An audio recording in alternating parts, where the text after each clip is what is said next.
بسم اللہ الرحمن الرحیم. Welcome to my channel UPI pension news update. I hope کہ آپ سب ٹھیک ٹھاک ہوں گے. آج کا ہمارا ٹاپک ہے پاکستان میں مزدوروں کے قوانین. ٹاپک کی جانب بڑھنے سے پہلے آپ سے گزارش ہے کہ اگر آپ چینل پر نئے ہیں تو چینل کو سبسکرائب کر لیں تاکہ پینشن کے حوالے سے آنے والی ہر نیوز اپڈیٹ سے آپ باخبر رہ سکیں. تو بڑھتے ہیں آج کے ٹاپک کی جانب. پاکستان میں مزدوروں کے قوانین. لیبر لاز ان پاکستان. جیسا کہ آپ سب جانتے ہیں ایک ورڈ ہوتا ہے امپلائر اور دوسرا ورڈ ہوتا ہے امپلائی، اور ہانریبل عدالت نے ان دونوں الفاظ کی تشریح کر دی ہے. 2023 میں ان دونوں بات پر ایک نئی ججمنٹ آئی ہے. Industrial and commercial employment standing order 7 of 1968. اس کی دفعہ 26 کے مطابق امپلائر سے مراد وہ شخص ہے جو کہ مالک کی طرف سے ذمہ دار ہے.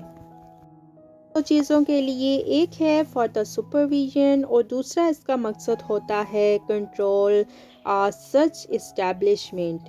امپلائر وہ شخص ہوتا ہے جو مالک کی طرف سے اسٹیبلشمنٹ یا ادارے کے لیے سپرویژن کے لیے مقرر کیا گیا ہو یا اس اسٹیبلشمنٹ کے کنٹرول کرنے کے لیے کیا گیا ہو. ایسا شخص امپلائر کہلائے گا.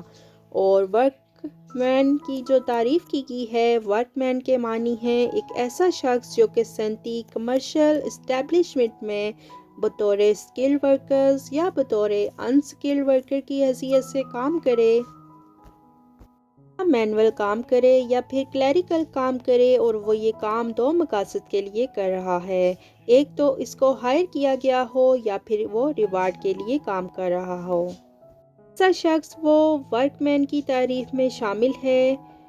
یا اس کے لیے جو ججمنٹ ہے، تازہ ترین ججمنٹ ہے 2023 کی PHC 5. یہ تھی پاکستان میں مزدوروں کے قوانین کے حوالے سے نیو ججمنٹ جو کہ آپ کے ساتھ ہم نے شیئر کی. آئی ہوپ کہ ویڈیو آپ کو پسند آئی ہوگی، تو ویڈیو کو لائک کر لیں، زیادہ سے زیادہ شیئر کریں. اگر آپ چینل پر نئے ہیں تو چینل کو سبسکرائب کر لیں تاکہ سرکاری ملازمین اور پینشنز کے حوالے سے آنے والی ہر نیوز اپڈیٹ سے آپ کو باخبر رکھا جا سکے. ملتے ہیں نیکسٹ ویڈیو میں، تب تک کے لیے ٹیک کیئر. اللہ حافظ. اللہ نگہبان.